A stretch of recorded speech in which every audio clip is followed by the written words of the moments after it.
প্রবাস থেকে দেশে ফিরেই নেমে পড়েন কৃষিকাজে।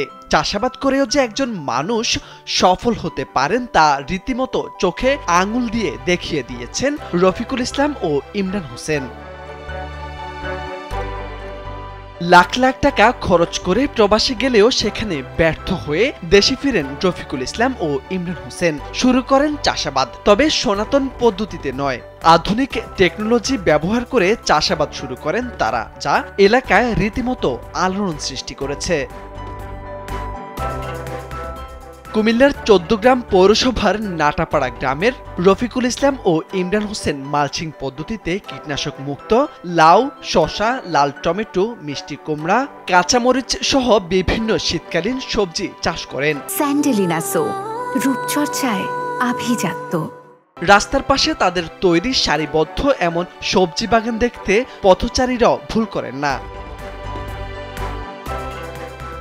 রফিকুল ইসলাম প্রবাস থেকে খালি হাতে দেশে ফিরে নিজের জমিতে আধুনিক প্রযুক্তি ব্যবহার করে মালচিং পদ্ধতিতে সবজি চাষ শুরু করেন। শুরুতে কিছু লোকসান হলেও থেমে যাননি। পরবর্তীতে বাহুবল জাতের টমেটোর চারা সংগ্রহ করে ৪০ শতক জমিতে রোপণ করেন। ৫০ শতক জমিতে বাড়ির শসা, ৬০ শতক জমিতে লাউ চাষ করেন। আমি বাহুবলী জাতের টমেটো চাষ করেছি। তো এক বিঘাতে আমি আধুনিক পদ্ধতিতে চাষ করার কারণে দেখা গেছে আমার ৩৫ থেকে ৪০ হাজার টাকার মতো ইতিমধ্যে খরচ হয়েছে। আরও খরচ আছে। ইনশাল্লাহ আমি আশাবাদী আগামী রমজানের ভিতরে আমি ১.৫ থেকে ২ লক্ষ টাকা প্রফিট হবে এই টমেটো বিক্রি করে। আরেক প্রবাস ফেরত ইমরান ও রফিকুলের মতো সিদ্ধান্ত নেন কৃষিকাজে ভাগ্য বদলের। তাই জমি বর্গা নিয়ে আধুনিক পদ্ধতিতে মালচিং পেপার দিয়ে সবজি উৎপাদন শুরু করেন। শুরুতে ইমরান ৪০ শতক জমিতে ২০০ কাঁচামরিচের চারা চাষ করেন, যা ৪৫০ টাকা কেজি দরে বিক্রি করে ১ লাখ টাকা আয় করেন। পাশাপাশি উন্নত জাতের মিষ্টি কুমড়াও চাষ শুরু করেছেন তিনি। এভাবেই সফলতার মুখ দেখতে শুরু করেন কৃষিতে। আমাদের ১৪ গ্রাম কৃষি অফিসের সহযোগিতায় আমি এই জমিতে মাত্র ২০% জমিতে আমি লাউ চাষ করি। আমি আশাবাদী আমি এই জমি থেকে এই বছর ১ লক্ষ টাকার লাউ বিক্রি করতে পারবো ইনশাল্লাহ। এদিকে তাদের দুজনের এমন চাষাবাদ দেখে অনেকে ঝুঁকছেন আধুনিক কৃষিতে। তারাও নিচ্ছেন বিভিন্ন পরামর্শ। কৃষিকাজের সাথে জড়িত, তো আশা করি সামনের দিকে একটু ভালোভাবে করবার জন্য আমরা রফিকের সাথেও যোগাযোগ করতেছি, সামনে করবো আর কি ইনশাল্লাহ।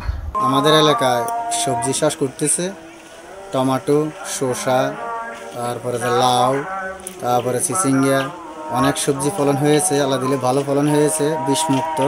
আমরা তাদের থেকে কিনে খাইতেছি, অনেক লোকে নিতেছে। উপজেলা কৃষি কর্মকর্তারা জানান, জৈব পদ্ধতিতে তারা কৃষিকাজ শুরু করেছেন। উপজেলা কৃষি অফিস থেকে কীটনাশক মুক্ত আধুনিক প্রযুক্তিতে সবজি উৎপাদনে উৎসাহিত করা হচ্ছে। উপজেলা থেকে কৃষি সম্প্রসারণ অধিদপ্তর থেকে বিভিন্ন প্রণোদনা ভর্তুকির আওতায় আমরা নিয়ে আসছি। তাদেরকে বিভিন্ন ডেমো দিয়ে তাদেরকে সহযোগিতা দিচ্ছি আর্থিকভাবে। সার এবং বিশেষ করে বালাইনাশক যেগুলো লাগে, জৈব বালাইনাশক আমরা দিয়ে সহযোগিতা দিচ্ছি। তারা সেখানে মাল্চিং ফিল্ম, আপনার হলুদ ফাঁদ, ফেরোমন ফাঁদ, আমাদের ট্রাইকো কম্পোস্ট সহ যেটাকে আমরা মূলত জৈব কৃষি বলি, যেদিকে আমরা চাচ্ছি, তারা নতুনভাবে শুরু করেছেন। আমরা উপজেলা কৃষি হিসেবে তাদেরকে আপনারা পরামর্শ দিয়ে সহযোগিতা করতেছি। সব মিলিয়ে ২ যুবকের প্রায় ৪ বিঘা জমিতে সবজি চাষ শুরু করেছেন। সবজি উৎপাদনে ক্ষতিকর কীটনাশক ব্যবহার না করে পোকা দমনে ব্যবহার করছেন হলুদ ফেরোমিন ফাঁদ, হলুদ ফাঁদ, মালচিং ফিলিং ও জৈব সার। মোর্শেদ আলম, কালবেলা।